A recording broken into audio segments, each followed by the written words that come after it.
It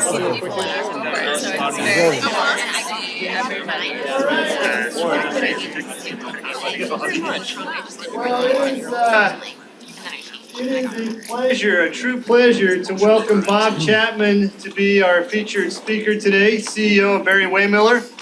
I got to give you a little background of our relationship with Bob, because when we started Defining Moments probably 7 or 8 years ago, we were looking for CEOs who exemplified the sort of mission of Defining Moments is people who led with competence, integrity, and courage. And Bob Chapman's name came out. Now, at the time, Bob was an enlightened CEO who had a vision of how you can treat your employees. But at that time, he wasn't sort of the, I would say, it'd be safe to say, the world-renowned thought leader that he is today in pushing truly human leadership. And since the time when Bob came and first participated in our class, he's now written a book, and he speaks all over the world. He's preparing in another week to go do a tour of Europe to spread this message of truly human leadership that you're going to hear about today. So it is truly a delight that he would, in the midst of everything else he's got going on, continue to take time to help us think a little bit about his message as well. So let's just give a really warm welcome to Bob Chapman.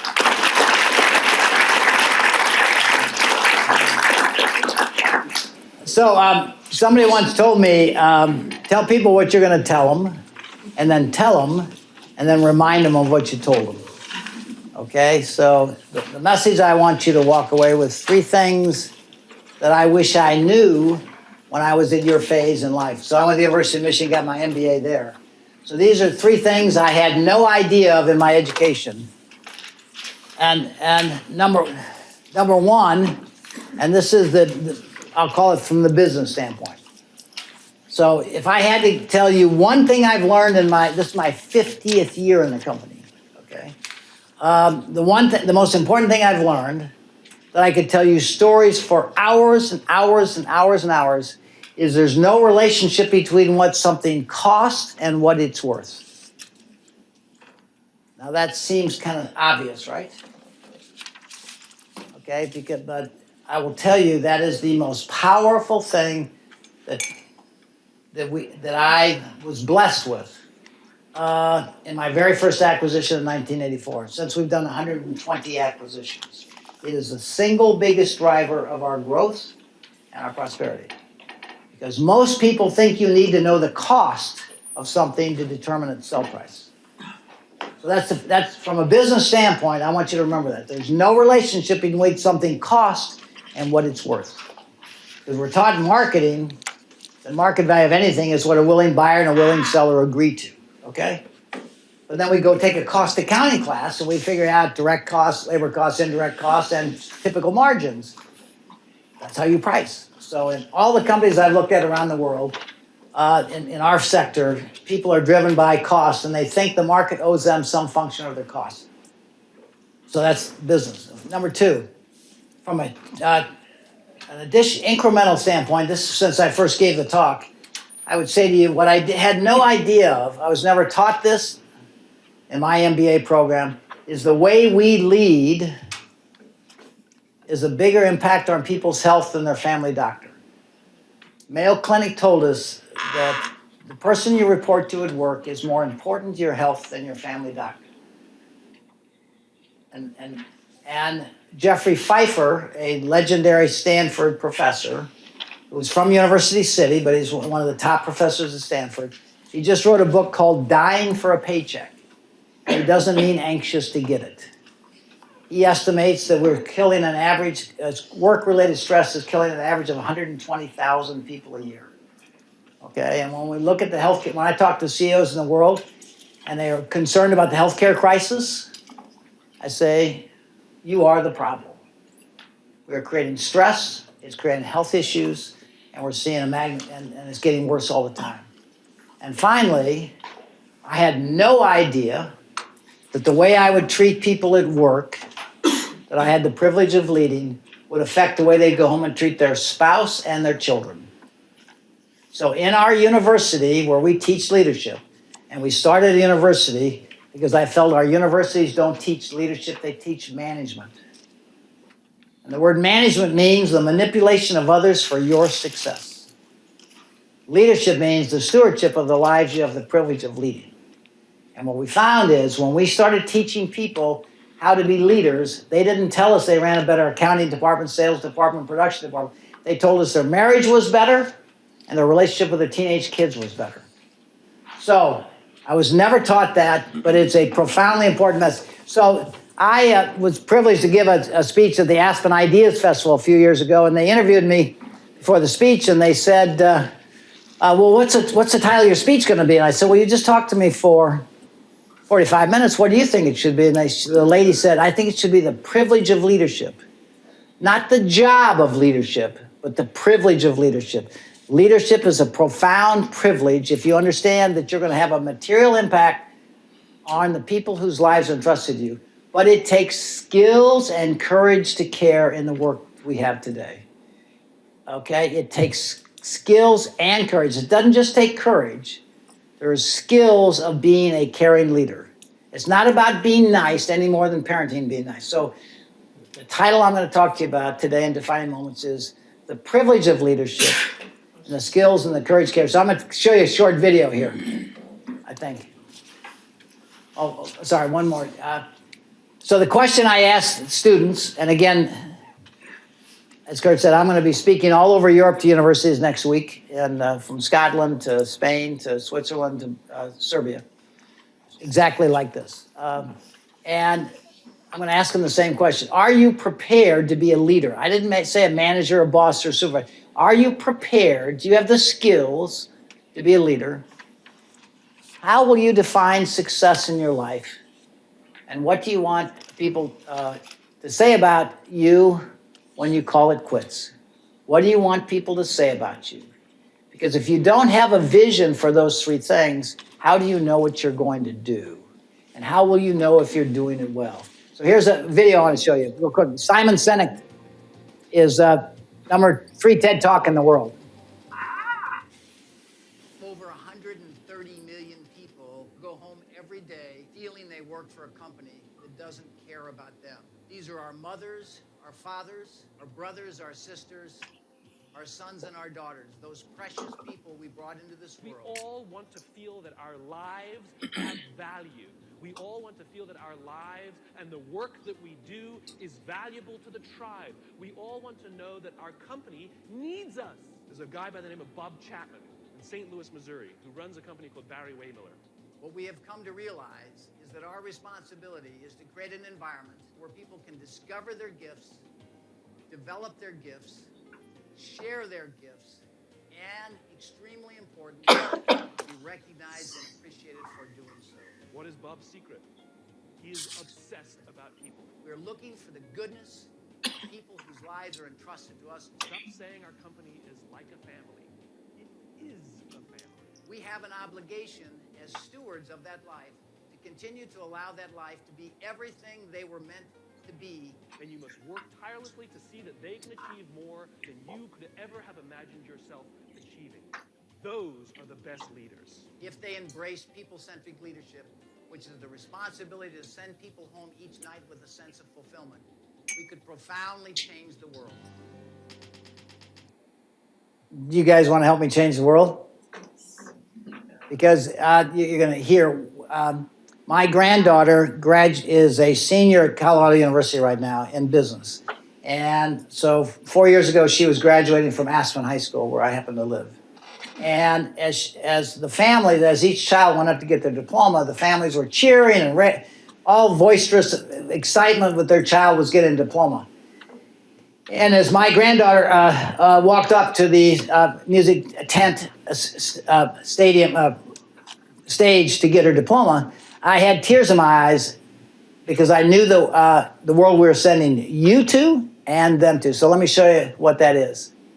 We live in a world today, these statistics are not debated, that 88% of all people in this country feel they work for an organization that does not care about them. 88%, okay?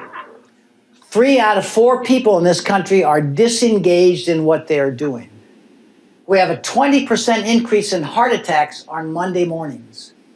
As I said to you, I tell CEOs I speak to, you're complaining about the healthcare crisis, you are the problem, because 74% of all illnesses are chronic. The biggest cause of chronic illness is stress, and the biggest cause of stress is work. So we are self-destructing to produce numbers for shareholders. And to take that even further, we recently learned some incremental points. The Mayo Clinic told us the person you report to at work is more important to your health than your family doctor. Think of that.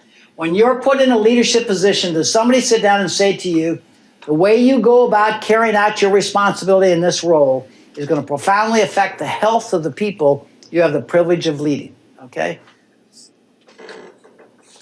Gallup did a survey recently, and they found in this country, 55% of all people would trust a stranger more than they trust their boss. Worse, 65% of all people would give up a salary increase because they could just fire their boss. Okay? Nobody debates what I just told you. Nobody at Harvard, Stanford, McKinsey, nobody debates. They say I'm being an optimist, okay? That is the world you're going into. You're going into a world where there's very little chance you're going to be a part of an organization that cares about you, and you're going to carry that stress home, and whatever your family environment is, it's going to affect your ability to be caring to the people you have the privilege of leading. That is why I felt sad that my granddaughter was going to experience that world. So what are we suffering from in this country? Leadership malpractice, okay? Now, I will tell you, I was asked to speak at Brown University to university presidents about a year ago. And I went up to Harvard to talk to Jan Rifkin, the chair of the MBA program. I said, Jan, what is on the mind of university presidents now? And he said, Bob, it's called an epidemic of anguish. Right now in American universities, and it's really a global issue, but this statistic is American, we have the highest level of depression and anxiety of incoming students at universities we've ever had in our history. And the universities do not know how to deal with it for the safety of the young men and women in their care. And Jan is on the committee at Harvard to try and address this issue. Where are these kids coming from? We try and blame it on cell phones and social media and opioids. Where are these kids coming from? They're coming from families. What's happening in those families? The parents who work, probably one or two members of the family, are not cared for. They're coming home. They don't feel good about the way they're treated, and they take it out in their marriage, and their kids see their parents not get along well. So I say to you, the issue we face is not in our hand, it's in our home. Okay, that's the issue we face. So we're constantly, and remember, the other issue I'd remind you, our society, education was started in this country so we would have an informed citizenry so we could have a democracy. That's what they told me at Harvard. But what did it become when we had the Industrial Revolution? It became a skills factory. We need engineers, we need scientists, we need accountants, we need marketing people. We need skills to make money, okay? And so I once asked a dean of a university, I said, what is your vision for the 2 years you have these young men and women in your care in an MBA program? He said, we don't have vision, we have beliefs that are on the wall. I said, if you don't have a vision, how do you know what to teach? He said, we teach what the market wants. I said, Dean, if you ever ask me to be on this university board, which I'm confident you will not after this conversation, I said, I would say to you, you have to have we need to create leaders in this world who have human skills and technical skills, because it takes both to be a leader. And your vision, when you hand that diploma to these MBA students, you've got to be able to look at them in the eye and say, you're ready to go out in the world and become a leader in whatever field you go into. That's what we desperately need. I said, Dean, your university is just like me. You're in the manufacturing business. You get raw materials, bright young men and women. You process them through the system and you sell them to the market just like cattle. And if you got good demand for your students, good salaries, you must be doing a good job, right? Because what does the industry want of you? They want skills. They don't care if you care. They care what you know, okay? And so that is the issue we face. Our universities become factories for skills, and what we suffer in every part of our society, because I'm blessed to speak in the military, in the healthcare, in the government, in the business, in every facet, people are hurting in this country. Yeah, we have the lowest unemployment in 50 years, and we're at peace in the world. People are making good money. They're sending kids to college. They're taking vacations. Why do people feel bad? Because the way they're treated from the statistics I just said to you. So we have an epidemic of anguish. That is what concerned me when I sent my granddaughter out there. So Gallup did a survey of 155 countries for the source of happiness. They thought it would be wealth, and they found out that people make a certain level of income and it does not affect their happiness. They thought it would be health, and they found out people take their health for granted. They found the number one source of happiness in the world is a good job working with people you enjoy. So what do we deny to 88% of the people in this country? We deny them the very thing they want the most, which is a sense of meaning and purpose and happiness. Okay? And we don't need to change taxes. We don't need to change politics. We don't need to do anything. We just need to teach you all the skills of caring. It is a skill that is learnable that we teach in our university.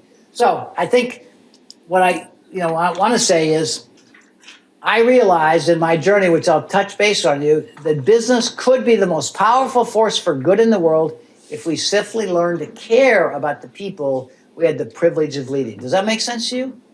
Business has you for 40 hours a week. If we just learn to care about these people and send them home feeling valued, we could profoundly change the world. We don't need any social movement. We just, in our university, need to teach people to care. And that responsibility is a profound responsibility. As I look back on my education, I got an undergraduate in Indiana in accounting. The greatest compliment somebody ever gave me is, I can't believe you were an accountant, okay? I don't remember choosing to be an accountant, I just became one. Worked at Price Waterhouse and went to graduate school at Michigan and got an MBA and got a job at Price Waterhouse. I was perfectly happy to be an accountant. But I look back on my journey as I was first asked some years ago to speak here. I said, what would I want to share with you all in terms of my defining moments? When I look back on what I was taught, I took management classes, got a management degree, and got a job in management. So what did I think?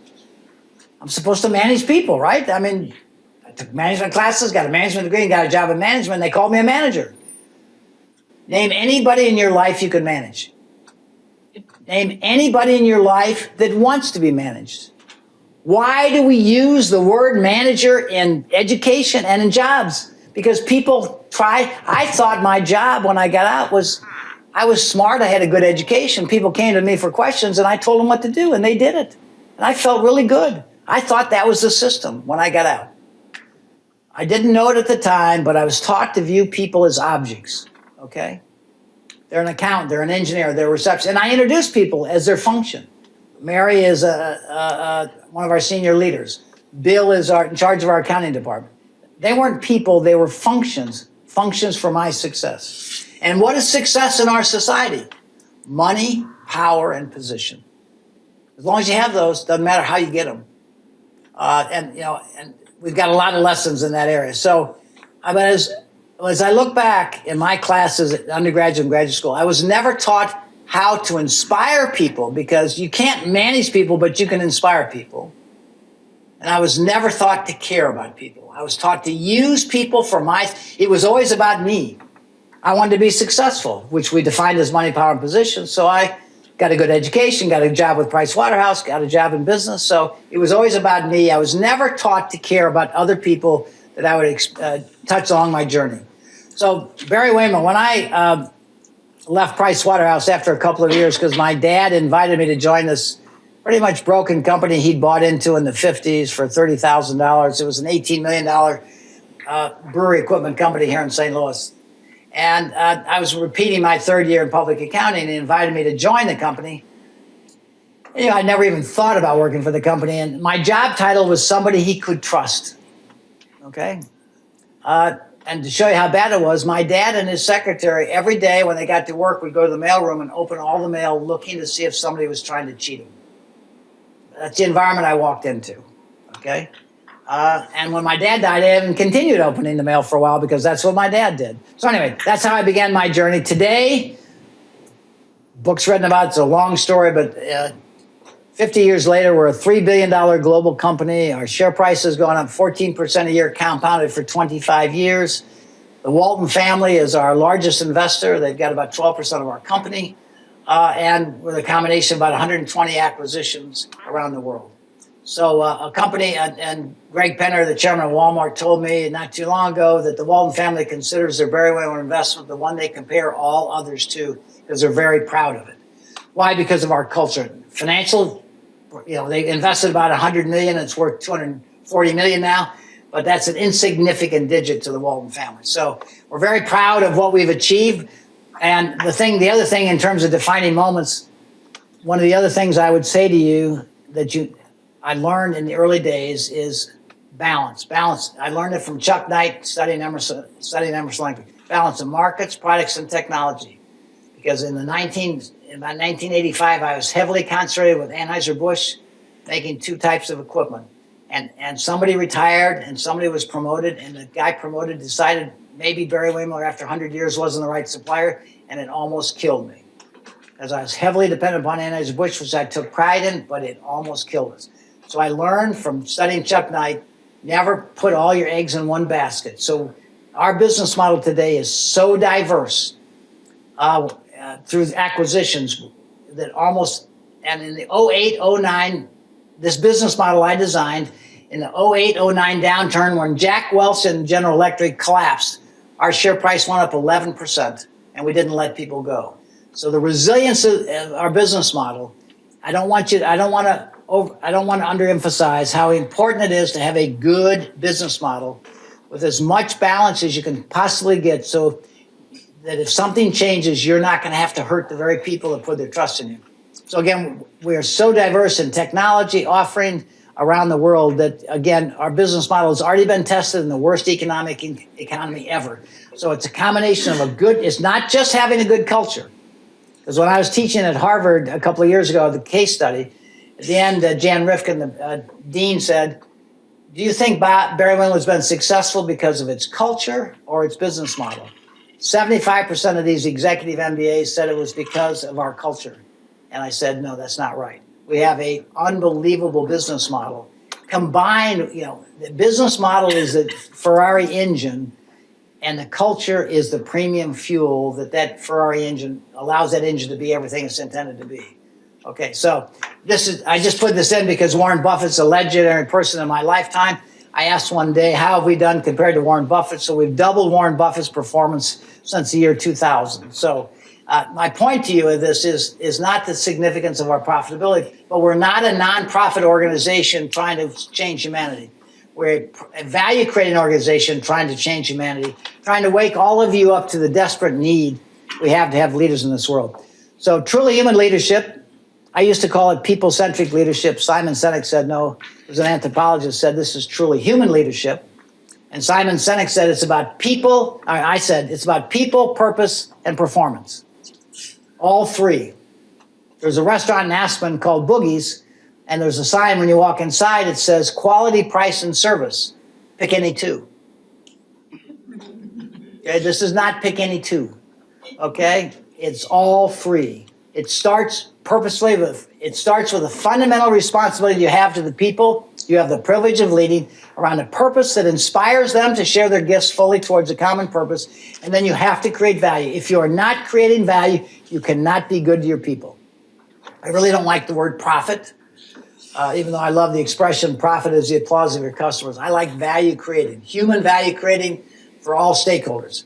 So we need to move, from management, which, as I said to you, is the manipulation of others for your success, to leadership, which is the stewardship of the lives entrusted to you. From a me society, it's all about me and my success, to a we society.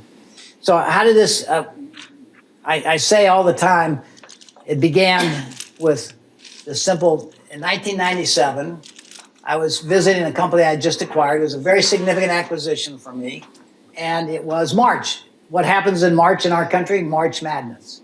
So I walked in, first day, I owned the company, $55 million company that made, if you have a bag of potato chips, they made the machines that took the chips, formed the bag, and it's called form, fill, and seal. So I walk into the lunchroom to have a cup of coffee. they don't know who I am and I don't know them. I'm standing there waiting for the office to open, and I was going to meet with the customer service team. So I'm watching, and I didn't know what I was experiencing at the time. I went back and put these pieces together. But people were having fun betting on the outcome of March Madness. The Final Four, who's going to be in it, who's not going to be in it, who won last night, who's going to be in it. And the closer it got to 8 o'clock, you could just see the fun go out of their body. In hindsight, my mind was saying, why can't business be fun? Why is it fun to bet on a basketball game and then we prepare ourselves for an education, professional career, and we call it work?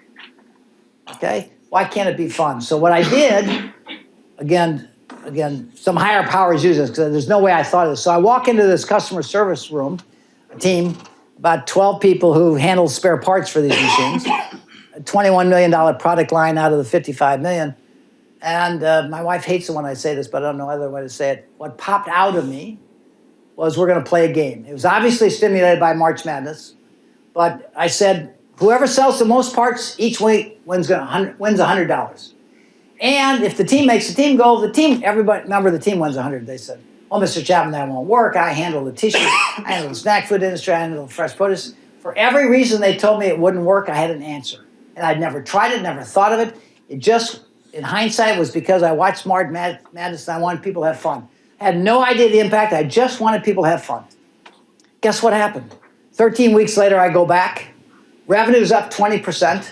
Joy is up 1,000%. Because now they're high-fiving each other when they make their, it's a Wednesday and they're three and people are texting each other at night. How did we do last night? What do we need to do today? It was just over $100, and they started having fun. They started talking to their families about it.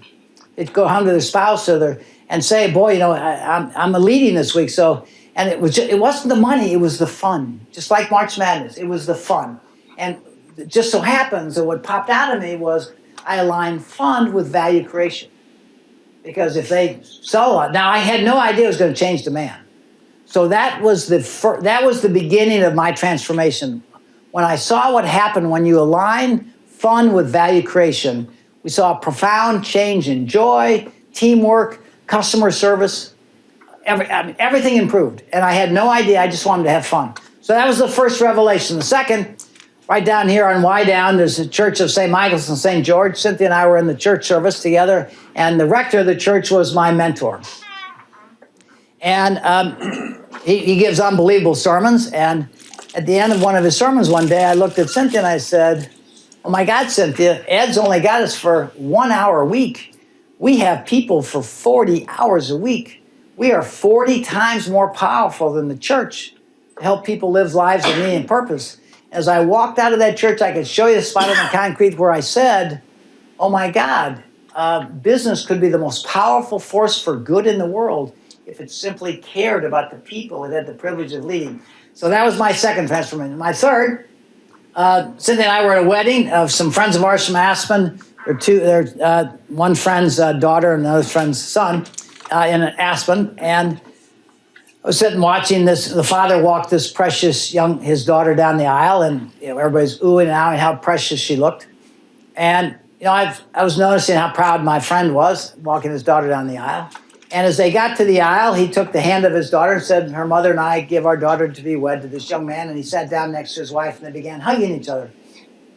And again, my mind went to a different place. Having walked two of my daughters down the aisle, I said, that's not what that father wanted to say. That's what he was told to say at rehearsal dinner. What that father wanted to say was, "Look at young man. Her mother and I brought this precious young lady into this world. We've given her all the love and care we possibly can so she can be who she's intended to be. And we expect you, young man, through your marriage, to allow her to continue to be who she's intended to be. Do you understand that, young man?" That's what every father wants to say at the wedding ceremony. And then my mind again went to the next place, and I said, "Oh my God, all 12,000 people that work for us around the world are somebody's precious child. They're not engineers, accountants, production workers, assembly team members. They're somebody's precious life who is in our care." Now, that revelation happened about 12 or 13 years ago. I've given this speech all over the world, and this is the expression people most remember from my speech. In fact, I was interviewed for a St. Louis a magazine probably 5 or 6 years ago. At the end of it, this writer, a St. Louis magazine, not a national magazine, and this writer said, name 3 people you'd like to have dinner with, dead or alive. And I'd never been asked that before. So first name that popped in my head was Ken Blanchard. He wrote a book called The 1 Minute Manager. I'd read it 10 or 12 years before that, and I really thought it was a simple, basic concept of leadership, and I thought it was really great. I said, okay, number 2, I said, I'd love to have dinner with Ronald Reagan. He had a vision for our country. He believed in the goodness of people, and I'd love to have dinner with him, even though he's not with us anymore. And I said, I get 3? And he said, yes, you get 3. And I said, okay, then I'm going to go for the big guy, Jesus Christ. As long as it's not the Last Supper, I would love to have dinner with the guy. I get over the long hair thing in some time. And so I told the guy who wrote it, St. Louis Magazine. Still astounds me to this day. Within 2 months, a guy named Ken Edelman worked with Reagan in the White House. He wrote a book on negotiation with the Russians on strategic arms agreement. Ken Edelman emailed me and said, Bob, I just saw your TED Talk, and Ronald Reagan would love the wedding story. I thought, boy, that's probably as close as I'm going to get to Ronald Reagan. I was very touched that he would actually, I didn't ask him what Ronald Reagan would think. He actually reached out. He had no idea I'd named Ronald Reagan. A month later, I'm in San Diego, a leadership guru conference, giving a speech. And I'm sitting having dinner, and a guy comes up and taps me on the shoulder and said, Bob, I just had dinner with Ken Blanchard. He's not at the conference, but he lives here in San Diego, and he loved the wedding story. He'd love to talk to you. I said, oh, that's number 2, and I'm not ready for number 3 yet. It was spooky. 2 out of 3 people within the 2-month period of time. So I would say to you, when you look at the people that you work with, when you look at the people that you have the responsibility of leadership, and you think of them as somebody's precious child, not a function, it changes everything. Because you no longer, you start treating them like you would like to be treated. You want to treat them like your kids. Simon Sinek and I, one of the biggest impacts I've made on Simon Sinek is he now says leadership and parenting are identical. What is parenting? The stewardship of those precious lives that come into our families through birth, adoption, or second marriage. What is leadership? Stewardship of those precious lives of the people walking our buildings somewhere in the world every day who simply want to know who they are and what they do matters. And we have the gift to give them every day, to simply send them home knowing that they matter so that they can treat the people at their home as they've been treated. So those are the 3 revelations that converted me from what I call management to leadership. So now we're having a conference up in Green Bay, Wisconsin. I bought this company, 80-year-old company. We'd owned it for a year or so, and we were having a global meeting there around the ideas of Toyota Production System, lean manufacturing. So I get an email the night before the meeting's supposed to start, and it's from our VP of Operations. He said, Bob, some of our team members did a lean initiative, and it'd really be nice if you went out first thing in the morning and kind of acknowledged what they've done. It'd mean a lot to them. So I said, well, why don't you just have them come to our meeting tomorrow morning, and they can tell all of our presidents. So the next morning, these 3 gentlemen, Steve was one of them, walk into the assembly building up in Green Bay, UAW team members, non-union team members, and their leader said, would you guys mind going over and sharing your message with all the global leaders in the conference room? So, okay. So they come over and they talk the language of business. We came together, we shared ideas, we reduced lead time by 10%, got our cost down by 20%. We improved flow through the plant, so we reduced space utilization. We improved margin. We shipped it on time. The customer's happy. It was all about numbers. Now, I'm an accountant, and I was paying no attention to the numbers. I was looking at this gentleman, Steve, who I'd never met before, worked in our plant. I'm the CEO of the company, and he's one of our team members in the plant. And I look at Steve after he and his 2 colleagues gave the presentation. I said, Steve, how did it impact your life? Now, here's a gentleman who had no idea he was going to give a speech to all, be a part of presenting to all the presidents, much less as the chairman asked him about his life. So what did he tell me? The truth. He said, my wife is talking to me. I said, what? Your wife is talking? I don't understand. He said, Mr. Chapman, I worked at this place for 30 years. I came to work every day. I went to my workstation. After I punched the card to validate I got here, people told me what to do. never asked me what I thought. I'd get 10 things right and I'd never hear a word. I'd get one thing wrong and I'd get my ass chewed out. They complained about my salary and my benefits, but they wouldn't give me the things I need to do. I now realize for 30 years I've been going home not feeling very good about myself. Since you acquired our company and you've started to listen to me, I get to contribute to making things better. My voice is heard, I'm acknowledged. He said, I now realize that when I go home at night, I feel better about myself. And when I feel better about myself, I'm nicer to my wife. And when I'm nicer to her, she talks to me. He said, Steve, we're going to have a new metric in lean. It's going to be the reduction in the divorce rate in America. Okay? Because if we're sending 88% of all people home in this country not feeling valued, is it any wonder that it's hard for people to coexist when they don't feel valued? So now 2 weeks later, I'm up in the mountains in Aspen hiking with my daughter who has 3 kids, and we're with a lady named Beverly who had a TV program in Dallas on family counseling and family issues. And so I said to Jennifer, my daughter, I said, Jennifer, Beverly here, she was hiking with us. She's a TV talk person in family counseling. She's famous. And so Jennifer asked her the same thing you would ask her. She said, Beverly, what's the most important thing in raising kids? Beverly thought a minute and she said, there's a lot of things that are really important, but our research found the number one important thing in raising children is a good marriage. And I said, all of a sudden I said, bingo. If we're sending people home damaged, not feeling valued, they struggle to have the ability to be a good partner with whatever their family situation is, what are our kids seeing? What are these kids going off to college with depression and anxiety seeing? They're seeing broken marriages, parents who can't talk to each other, listen to each other, don't feel valued. So we're self-destructing as a society for economic gain. So Steve was brilliant. And it made me, that's when the first time I ever learned from Steve that the way we lead in our business affects the way people go home. The other thing that I learned, Cynthia and I have 6 kids, 20 grandkids. And when we were raising our 6 kids here in St. Louis, we'd go to family sessions with other couples trying to raise good kids because we don't teach people how to be good parents. We just assume you're going to be a good parent.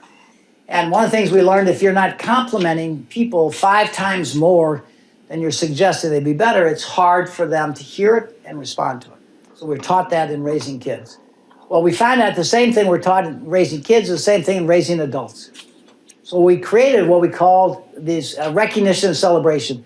We now teach in our leadership program how to let people know they matter, how to recognize behavior, hold it up and say thank you. And that is a skill. It's a skill, and we have all kinds of awards. We have the High Five Award, and we have what's called the Guiding Principle Leadership Award. So the Guiding Principle Leadership Award is our team members nominate people who embody, their behavior embodies what we consider to be ideal behavior as a leader. Now, they may be the expediter in the plant, they may be the receptionist, they may be the accounting manager, but they're still viewed by their colleagues as leaders who have these qualities. So we now, and what we do is we have the team members nominate, and then a committee of team members pick the winner, not us, but the team. And we stop the plant, get everybody together, put a shiny sports car out there, and say, when we read the qualities of the winner, the nominee received from other people. And then we say, Mary, would you come forward and receive the keys to the car? You get to drive it for a week. So Mary, humbled in front of 400 people, starts walking up. She starts crying. As Mary's walking up to get the keys, Mary's husband, her 2 kids, the rector of her church, and her brother-in-law come from behind the stage to see Mary recognize. Now everybody's crying because it's such an emotional experience. And so I've interviewed at least 500 people around the world who've received this recognition. It's just in our DNA now. And they tell me 3 things. It's the most important recognition of their life. The first thing they do is tell their spouse that they won. And number 3, bad news for the men, but true, they say they take their mother for a ride in the car. They virtually never say they take their father for a ride in the car. I'm sure they do, but they don't say it. So I've tried to get back behind it. Why? Why is it the most significant recognition in life? Because it's from your peers who you work with every day who you had no idea they felt so strongly about you, and it's humbling. Number 2, and remember, 80 people may have been nominated, and one person won. So 80 people were received, everybody nominated. I send a letter to their home and say, your husband, your wife, your mother, daughter were just recognized for their goodness, and here's what people said about them. That letter's almost as powerful as the car. Number two, they called their spouse to tell them they won.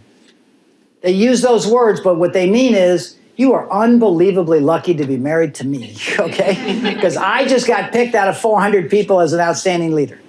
Number three, they take their mother for a ride. Why?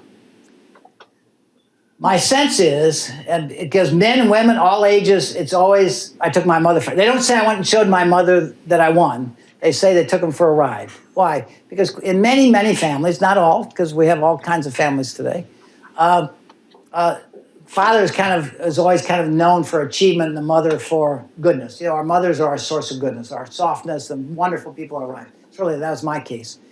And so what you do is you go back to your source of goodness and say, I turned out okay. But you say, I took my mother for a ride, okay? What you do? And so Ruth, the lady in the picture here, I was giving this speech in Baltimore, and Ruth walks up to me afterwards and said, Mr. Chapman, I won 2 weeks ago. I work in the IT department. And she said, everything you say is true. I was profoundly humbled that I was recognized. I heard things I'd never heard from people about what they felt about me. Number two, you know, my daughter and I had a wonderful ride in the countryside. And number three, unfortunately, my mother died about 2 years ago. But I want you to know I took the car to the cemetery to show my mother. That is how badly people want whoever is their source of goodness to know they turned out okay. They don't use those words. So what we tapped into, and when people see Mary recognized, everybody feels good. It's like throwing a pebble in a pond and see the rings go out. So what we have is this constant, it's called taking a flashlight, looking in your organization, looking for the goodness and holding it up and say, thank you, Mary. Thank you, Bill. People recognize your goodness. So that is a key part of our leadership model. And I got that from parenting of our kids.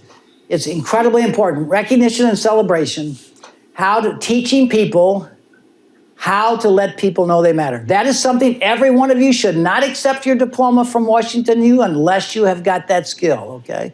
I'm sure that they're going to eventually teach that. So that experience, recognition and celebration, is incredibly important. So I would say to you, we were trying to create a video a few years ago of this journey. People said, you got to create a marketing video to share with people your journey. So our team was doing that, and they came to the part where they wanted to talk about our success. And our team came to me and said, we want to talk about our growth in sales, our growth in profits, number of team members. And this was about the time of a lot of the scandals in this country. And I said, the problem is we measure success all wrong. Money, power, and position. We are going to measure success by the way we touch the lives of people. We touch our team members, we touch our communities, we touch families, we touch our suppliers, our bankers. We need to think about how our actions impact people whose lives we touch. And that became our golden rule. And everything goes back to that statement. So what we've learned about leadership, this is, things I want you to, leadership is a stewardship of the lives entrusted. It's not a job, it's not a title, it's not an office with a window. It is a profound responsibility to care for the people who are entrusted to you. Be the leader you would want to have. Be the leader you want your friends to have. People want to know, everybody at every level we find wants to know that who they are and what they do matters. How do you let people know they matter? Because we tend as a society to focus on the brokenness and not the goodness. And, critically important, the single greatest act of leadership, the single greatest act of caring, is listening. I thought if you cared for somebody, you went and talked to them. It turns out when you care for somebody, you go to listen to them with empathy. And so Cynthia and I started about 10 years ago now a nonprofit where we go around the country to communities and we teach people how to listen to each other. And people of all ages tell us it changes their life. So I wouldn't want you to miss that point. Listening is the greatest act of leadership, the greatest act of love, the greatest act of caring. So, and how you lead has a profound impact on how people live their lives. This is not just a job. It's a life impacting role that you play, that you can look at the financial results, but how do you look at the human results? How do we keep human dignity and financial value in harmony? Parenting and leadership is identical, which I said to you. And are you the leader? Will you become the leader you would want your friends or family to have? And how do you know you have the skills to be that leader? How do you know in this university that you're getting the skills it takes to be the leader that you want to be? Simon Sinek has a great statement. In the military, we honor those who give themselves in service of others. And in business, we give bonuses to people who sacrifice others in service of themselves. If Simon were standing here today, he would say to you, we teach military leaders their primary role. It's called officers eat last. It means as a leader in the military, you are profoundly responsible for those young men and women in your care. Why can't we teach business leaders your primary responsibility is the men and women you have the privilege to lead? Why can't we do that? We can. We are. And the result is a profound impact on people. So Simon captures it beautifully because he works with the Pentagon and private business. Some of you saw recently the leaders of America's 200 largest corporations came out with a new statement and said, we need to think about something other than shareholder value. Novel idea. Why did they do that just now? Because the dialogue in our country towards socialism has been the highest I ever remember. Obviously, there's some candidates that believe that's the solution to the rich are getting richer and the poor are getting poorer. Okay, and they come up with socialism as a method to doing that. And so, obviously, the leaders of the free world had a responsibility to all of you to state in a positive way what free enterprise system could be to them. So, as I mentioned to you, Harvard chose to write a case study on our culture about 5 years ago. It's now taught by 40 institutions around the country and in other parts of the world. Virtually all Harvard students now study Barry Wehmiller and our case study of caring. And Harvard a year ago, December, sent 7 of their top MBA professors, including the chair of the MBA program, to our plant in Wisconsin. And they were visibly impacted when they saw how people act when they feel cared for. They were dramatically impacted. To this day, Jan tells me they still talk about that visit and how it shaped their feel. And one of the ladies, Rebecca Henderson, one of their top professors, she has been asked to rethink how Harvard teaches leadership. Because the problem we face in this country is not cell phones, it's the lack of leaders. A gentleman came to the Aspen Institute about 2 years ago, and he was before an audience like this of people who write the checks, donate the money to the Aspen Institute. And he made the following statement: while we do good in the world, could we do less harm? And the audience guy said, what do you mean? He said, thank you for writing the check to the Aspen Institute, but how did you get your money? And they didn't like that at all. Because we have a society where we celebrate people who write checks to charity. We don't ask them how they treat the people every day that allowed them to earn that money that they could write that check. We need to learn and teach people to care for each other because we can't write enough checks to kill the pain that people are feeling with the lack of leadership. So again, Harvard studied, these are some of the universities now using our case study, and we continue to advance our dialogue with Harvard, Jan Rifkin, the chair. And so about 5 years ago now, Simon Sinek called us stingy that we weren't sharing this message with the world. So our team responded and came up with what they call philanthropic capitalism. A group of our team members said, we're going to go out and look for people who believe what we believe and want to join us in this journey to create a more caring world. And we're going to focus on the believers to try and get some early adopters. And we didn't have any idea the first major client would be American Airlines with 125,000 people. Doug Parker said it changed his life. His sole purpose of being chairman of American Airlines now. He was going to retire after he merged US Air and American together. He's now stayed on because it is profoundly inspired Doug. I gave a talk at SMU a few weeks ago, and Doug brought his wife to meet me. He's an incredibly fine gentleman who was just kind of playing the game the way we played it, which is numbers, right? But when he heard our message, it profoundly affected him. And Meyer Food Store's got 75,000 people. They're the Snooks market of northern United States. Privately held, 16th largest privately held company. They've seen a dramatic reduction in the number of people leaving their company since they've embraced these principles, since they've learned to care. The Meyer brothers are wonderful people. And again, they're not bad people in this broken system. It's a bad system that good people are feeling compelled that they need to be a part of.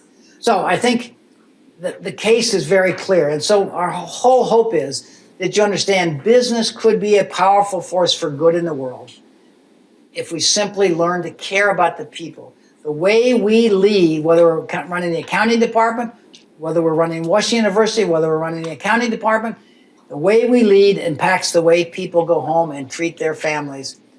And the issue we face in this country is not social media. It is the pain people feeling of not feeling cared for. That's the only way I can explain why we have the strongest economy, the lowest unemployment, and the highest level of anxiety. So the book we wrote was, again, stimulated because people felt we needed to find something they could teach. It's in its 12th printing. We're coming out with its second edition this fall because it is growing all over the world. I actually, over the Christmas holidays, had a picture emailed me from a Russian CEO of a company that had bought one of our big machines that we build up in northern Wisconsin. So he's standing in front of this huge machine at his plant in Moscow, and he's got a copy of my book in his hand, Everybody Matters. We have found there's not bad people in the world, there's bad systems, there's bad leaders who don't know how to listen to each other. So Bill Urey is a world peace negotiator, one of the most profound people we met on this journey. He started Harvard School of Negotiation. Bill Urey spent 2 days in our plant. And he looked at me and he said, Bob, I just saw the answer to world peace. And I said, you came to a manufacturing plant in Wisconsin? You saw the answer to world peace? He said, yes, I saw a place where people genuinely care for each other. So he said, I realize now I've been going to listen to this. This is profound. This is from an amazing gentleman. He said, I now realize I've been going to global peace talks for 30 years. I now realize that's exactly what they are. They're global peace talks. The reason we have conflict in the world is because we don't know how to listen. We know how to talk to each other. We teach debate in school, but we don't teach listening. We teach critical thinking, but we don't teach caring. So the Cliff Notes version of this book is everybody wants to do better. Trust them. Leaders are everywhere. Find them. People achieve good things, big and little, every day. Celebrate them. People want to know they matter. Some people wish things were different. Not everybody agrees. But we have courageous patience. We give people a chance to decide to get on the bus with us. Everybody Matters, show them. We don't need to change political parties. We don't need to be conservative or liberal. We just need to learn to be leaders who look at the people. You have the privilege of leading as somebody's precious child, and you want to be the leader that you want your kids, your family, your friends, your parents to have. I was so sad when one of our production team members in Akron, Ohio, who had won the Guiding Principle Leadership Award the year before. And I said, how does it affect you? And he said, it's nice to know after 32 years that people admired me. I said, if that was your father, wouldn't it be sad that he worked in a plant for 32 years and he had no idea what people thought about him? That's why we have the anxiety and depression we have in this society. So we can change it. So I would say to my granddaughter, Aiden, who, again, is a senior now at CU, and she's actually going to go on this world speaking tour with us starting Sunday, that there's a chance that she can find a company that's going to care about her, and she can take what she's learned and try and bring it to the various fields in this world. So we simply are trying to show that business can be the most powerful force for good in the world if we care about the people. This is our world tour from Scotland to Madrid to Barcelona, Belgrade, Zurich, St. Gallen's, then we're going back in April to Rome. All basically around business leaders and students and professors. The world tour, stay tuned. You'll be able to tie into that link. Chapman & Co. is the Leadership Institute where we're out helping people learn to care. It's that simple. We teach people how to be leaders. And one of the keys is recognition and celebration. We actually, in one of the events at one of our large clients, show them how to recognize somebody. So we use somebody in the room as a model, a genuine recognition event. And the chairman of the company cried because he was so profoundly touched to see somebody he cared for so much but had not been recognized. And when she was, how she felt. So all we're asking you to be is be the leader. Become the leader that you would like to have, that you would like your children to have, that our society desperately needs. And it's all within our hands to solve it. So I was interviewed by Washington University organizational development professors a few years ago. At the end of the interview, they said, you're the first CEO I've ever interviewed that didn't talk about their product the entire time. I said, we've been talking about our product for the last hour and a half. It's our people. I won't leave this earth proud of the machines we build. I'll leave this earth proud of the people who built the machines. So we need to shift from numbers to appropriate balance of humanity. Since the Industrial Revolution has been about creating profits, not human dignity and human value. And we're doing it, so what I just shared to you is not a theory. It is not an academic theory. What I just shared to you is exactly what we are doing, caused by those three revelations I shared with you. Why can't business be fun? Business could be a powerful force for good, and everybody's somebody's precious child. So I invite each of you at this formative stage in your career to think about, are you going to be part of the solution to the pain that we're experiencing in this country and the world? Because, we operate all over the world. And we bought a company in France, and when in France, the Workers' Council has to agree to us. So I went over to buy a company from a prominent French company, a really fine French company. And the Workers' Council had to go up and approve it. They went up to Paris to visit our plant, came back and told me, we visited the Workers' Council in Paris, we studied your culture, and we want you to buy our company. I felt incredibly proud as an American that a French company wanted us to buy their company. And then a gentleman sitting next to the chairman of the Workers' Council, it turns out his name is Felipe. Felipe said, Mr. Chapman, could I say something? I said, sure. And he said, Mr. Chapman, we've been waiting for you for 32 years, and they began crying. Why? Because the government can't protect your soul. They can protect your job, but they can't protect the way you're treated. And the people in France felt the same pain that people in Wisconsin felt, and South Carolina felt, and in South Korea felt. And it's as simple. And I'm an accountant. If I can do it, the rest of you can do it a lot easier. Okay, the journey from accountancy to care is a lot longer than most of you have to experience. Okay, so what Barry Windler now stands for is building a better world. We are now more known for our culture than we are our products, and it's materially affecting our recruiting of talent. And it's materially. I'm going to be visiting Serbia next week. Our plant, the company we just bought in Serbia.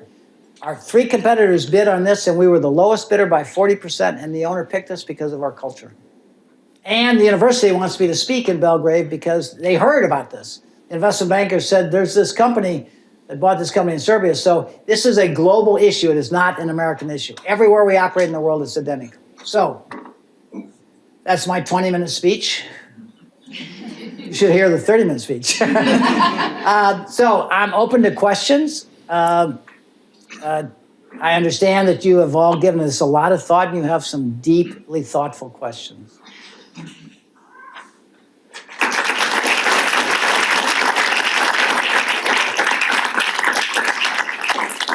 From where each of you sit, through the lens through which you look at the world, how many of you feel this message is correct? This message. How many? Raise your hand. How many of you disagree? It's interesting. I gave this speech to 150 presidents of companies in Los Angeles a few years ago. And I asked the same thing at the end of it. I asked, how many of you disagree? Not a single hand went up in 150 presidents of companies. And when I said, how many of you agree? 150 hands went up enthusiastically. And so I said, well, great. Ask me a question. So a gentleman in the back of the room, looked like he was around 40. He said, Mr. Chapman, I got a question. And said, I raised my hand. I agree with everything he said, but boy, does it seem like it'd be hard to do. And I have no idea why I asked him this, but I said, are you married? I have no idea why I asked him this. So I said, are you married? He said, yes. I said, I'm just curious. Do you find being married easy? And of course, knowing he's with 150 people, he knew. He kind of put his head down a minute to think about what he was going to say. And he said, no, it is really hard to be married. And I said, name any human relationship that's easy. Is it easy to live up to the vows you make when you get married, that in good and bad times for the rest of your life, you're going to be a true partner to that person that you marry? No. Is it easy to raise good kids so they're everything you would hope they would be? No. Is it easy to care for 12,000 people? No. But what's the alternative to caring? What is the alternative to caring? That's the world we have right now where people don't feel cared for. So other questions? Yes, ma'am. Thank you. First of all, thank you for being here. You're welcome. Thanks for inviting me.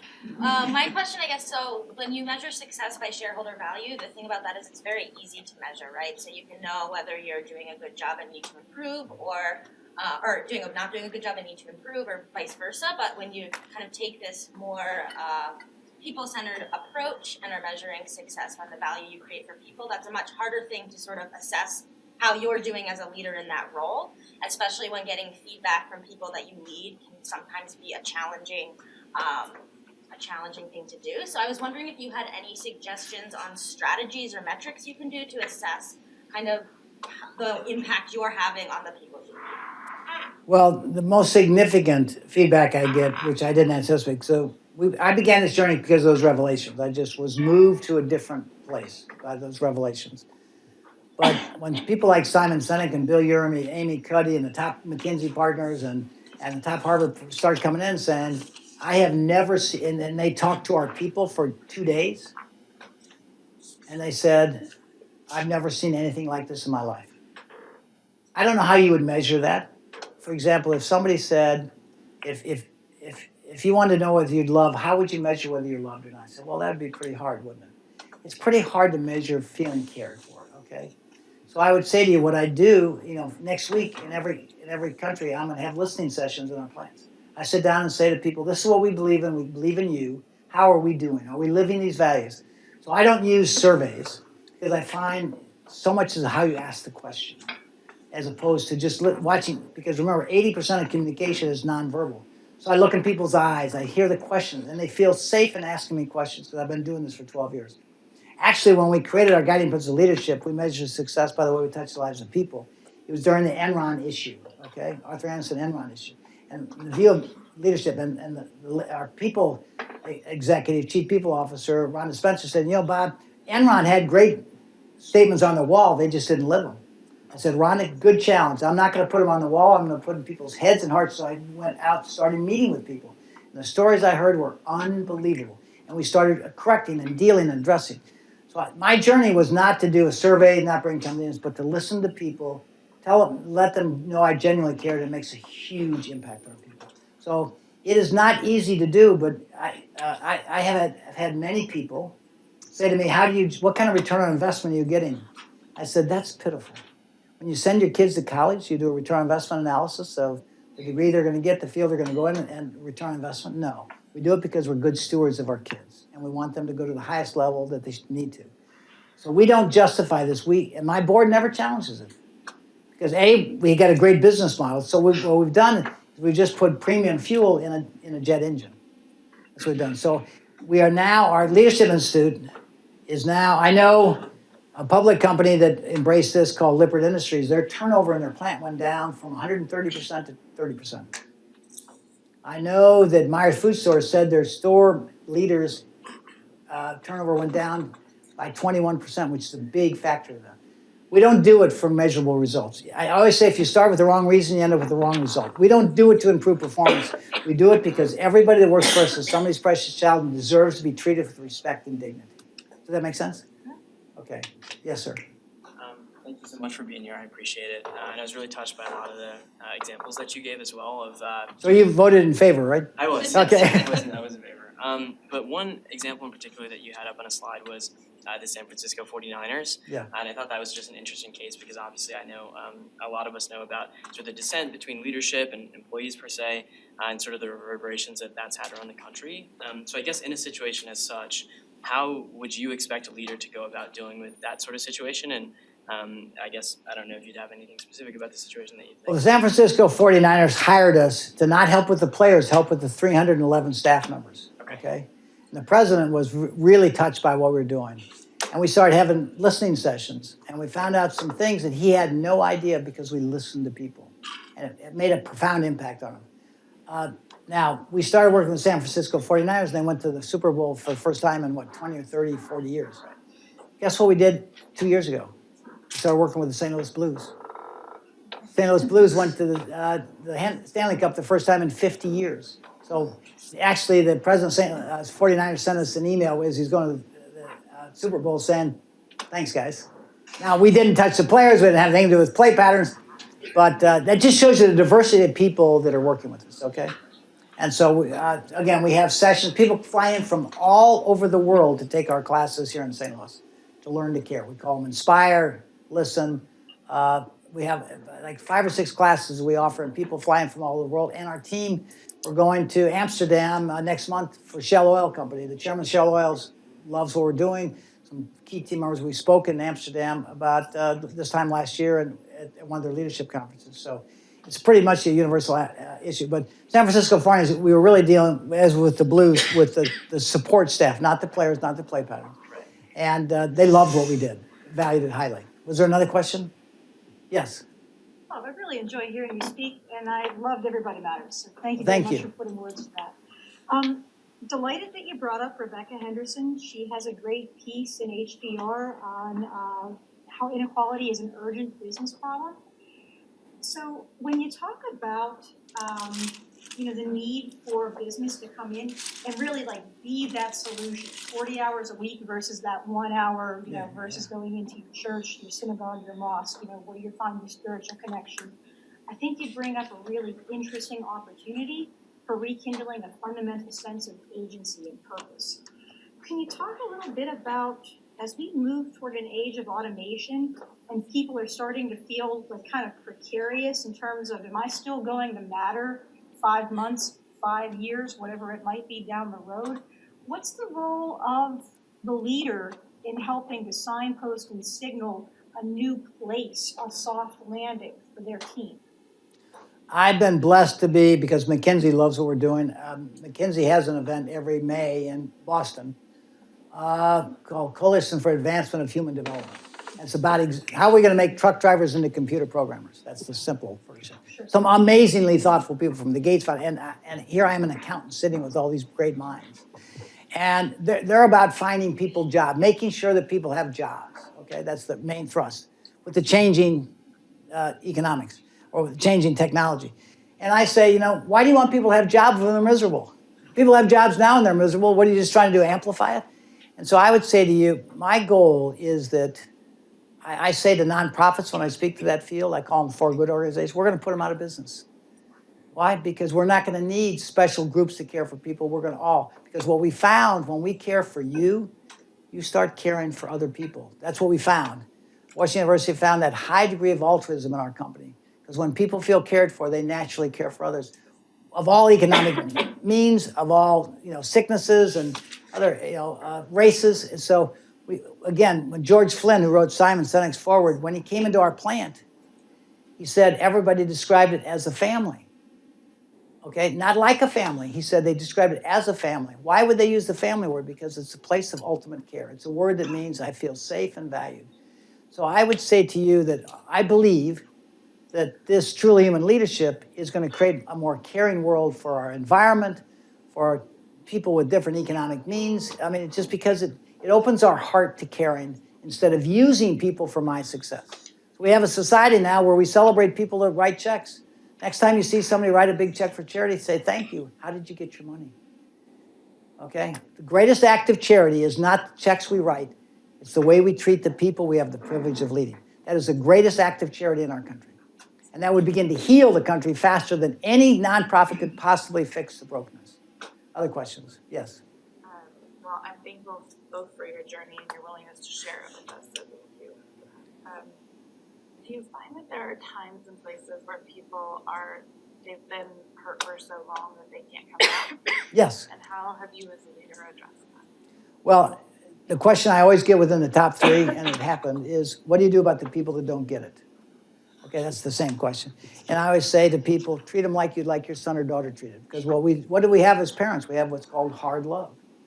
Sometimes doing what's right for our kids is not what's fun to do for our kids, but it's what we're required to do. And sometimes addressing an issue with somebody is the best thing you could possibly do for them. Okay, for them to understand the consequences of their behaviors. So teaching people to care does not teaching people to look over and so we're constantly teaching people to aspire and holding up good behavior. So we don't focus on the bad behavior. So I would say to you, and then if we decide that the best thing is for that person to find another firm to work for, treat them with dignity. You know how many people walk up and say, it's your last day, put your stuff, and I'm going to walk you out of the building because I don't want you to steal anything when you walk out? Do you know how humiliating? If you've ever asked people who've been laid off, ask them how they felt. Miserable. Go home to their families. I don't know how I can provide. So treating people, And what Bill Urey at Harvard said we have is courageous patience. He said Barry Wendler is like a bus on a circuit. The bus pulls up to this classroom. All of you who agree with us could either decide to get on the bus or decide I'm not quite ready. And that's called courageous patience. So the bus, the bus is coming back. Door opens again. You want to join us? I'm getting close, but not yet. So Bill Urey, that's why he described in our book, courageous patience. I don't know what your journey, for example, is through life. I don't know how your personality type sees the world. All I want to do is respect where you are and invite you to join us when you're ready. Does that make sense? We don't focus on the people that don't get it. We focus on the people that do. We have a society that the media is fed by what bleeds reads, okay? So we're constantly inundated with the brokenness of the world. We focus in our company on the goodness of the world, and we drowned out the brokenness. So I'm sure there's people, one of the Harvard favorite people is a guy named Randall Fleming. He's kind of a Navy SEAL, built like this in our plant. You just stayed away from Randall. He's now a professor who teaches leadership. They loved Randall Fleming. So it's courageous patience. Other questions? Yes, sir. Here, just given your large amount of M&A, almost all these companies you've bought have had these issues. What are the top 2 or 3 things that you actually do to begin to change the culture? Yeah, people always say, how do you possibly do this? If a combination of 110 acquisitions around there, how do you do it? It's the easiest thing we do. Why? Because people desperately want to be cared for. And when we adopt a company and I walk, like I will in Serbia next week, and I sit down and say, welcome to the family, we care. Trust us, we're going to take you to a good place. And people cry. Seriously, people cry because they said, I never thought I was going to get to work for a company that cared about me, okay? And so we see the emotional outbreaks, just like that gentleman in France who said that we've been waiting for you for 32 years. So it's like people waiting to be loved, okay? Waiting to be cared for. So it's the easiest thing we do. My co-author, Raj Sisodia, wrote the book Unconscious Capitalism with John Mackey of Whole Foods. He flew around the world with me to see our operations. He was astounded in northern London, Italy, Germany, France. He saw it everywhere he went. Okay, he experienced it everywhere. So it's not an American issue, it's a global issue. And it's, again, when you tell people, we believe in you, welcome to the family, they get emotional. Does that make sense? Yes, sir. At some point in time during your presentation, you mentioned someone asked you what is more important, the business model or the company culture. Can you elaborate a bit more on that? Yeah. When Jan Rifkin taught the case at Harvard the first time I was up there, and it was a group of global executives, so the average age was 48 years old, 80% from outside the United States, from Australia, Europe, taking a special program at Harvard. It was the first time our case was taught. So they stated our case at night, came in the class debate. Jan led a vibrant discussion about our culture and our company. And then he said, right before I got up to talk, he said, is Barry Wendler successful because of its culture or its strategy? Good 75% of these senior veteran executives said it's because of their culture. I got up and said, nope. We first had to design the Ferrari engine, which is our business model. You can't pour premium fuel into an engine that doesn't work, okay? If you don't have a good business model, you cannot be good to your people. Does that make sense? Okay? If you run a store that sells CD-ROM or cassette decks, you're probably, Blockbuster's gone, right? It's gone. Just think, remember cash registers? NCR's gone. If you don't design a good business model, you cannot be good to your people because you're going to have to say, I'm sorry, but it's over. So I would say to you, our business model is so resilient. It was, if Ford designs a new F-150, they drive it to the worst terrain in the worst weather and see how it holds up. Drive your business model into the 08-09 downturn. What happened to General Electric? Collapse. Bank of America, collapse. Probably the average share price drop was like 40%, right? Our share price went up 11% that year. And we didn't let anybody go. How's that possible? Because of the resiliency of our business model. Okay, does that make sense? So it's not about, if you interpret this, I just need to be nicer at work, you've taken the wrong message. Caring is not being nice. Caring is a profound sense of responsibility for the people you have the privilege of leading. And that is a skill that you can learn and can be taught right here. It's what we teach in our university. But if you don't have a good business model, there's an old expression, you need to get the right people on the bus. I don't agree with that. I think you need to build a safe bus, which is your business model. And then you need drivers who know where they're going and how to get there safely. And then anybody that gets on the bus is going to be just fine, right? So I think it's about building a safe bus and have drivers who know where they're going and how to get there and drive it safely. So that's the analogy I would use. It is not about being nice. Don't take away, we need to be nicer at work. We need to care about the people we have the privilege of leading. It is the responsibility of every leader to give the people in your span of care a grounded sense of hope for a better future. Whether you're president of the United States, president of the company, president of the university, and I'm challenging every university that I speak at in the next week. What is your vision? When you hand that diploma to these young men and women in your care, what do you want to know that you've prepared for them to go out and do in this world to make the world a better place? And we desperately need leaders who care. That's what we need desperately. And it is teachable. Other questions? Yes. Time for one last question. Okay. Jesse, make it really good. I was going to say no pressure. Well, thank you for your talk. I was one to enthusiastically raise my hand. So at least for me, it seems like the natural thing to do is to be caring and empathetic of others and their needs. But I guess why, and maybe just in one to do sentences, why do so many companies not do that? Especially if, as like Mary Waymiller, you had mentioned, you saw 11% growth in the economic downturn. So it seems to also be financially beneficial, and not only that, but people are just happier. So you would think that everyone would do it, which maybe perhaps people ask me that all the time. Just it seems so simple. Well, I'm an accountant, guys. It is simple. Okay, I'm a kid from North St. Louis who with an average education, average level of intelligence. And if I can think of it, it's got to be pretty simple. Seriously. Okay, so I would say to you, but the hard part is in our universities. Again, if universities were created to have an educated citizenry so we can have a democracy, but the Industrial Revolution came along, we needed skills. So our universities today are creating skills factories. You get MBAs with skills, okay? Not leadership skills. We may have taken a management class, but the main focus, so we need a vision. I want every university to be able to tell me when you hand that diploma to you, can I look at you in the eye and say, go forth and be a good leader. You now have the skills and the courage to care. Go do it, okay? And you have the conviction and ability to do that. That's what I desperately want. That's what would change the world as we know it. So I would say to you, the problem is most people got a degree in some technical skill, got a job doing some technical thing, and then they're given leadership positions. Would you like somebody operating on you in a hospital without training to be a surgeon? Would you like somebody leading you in a company without any training of being a leader? We promote people with technical skills, and we hope they're good leaders. Do you want to promote a doctor with technical skills, and we hope he's a good surgeon? Okay? So that would be my answer. We are not educating people to be leaders. We're educating people because the market wants technical skills, and the universities feel compelled to give the market what they want. Okay, thank you very much for the opportunity.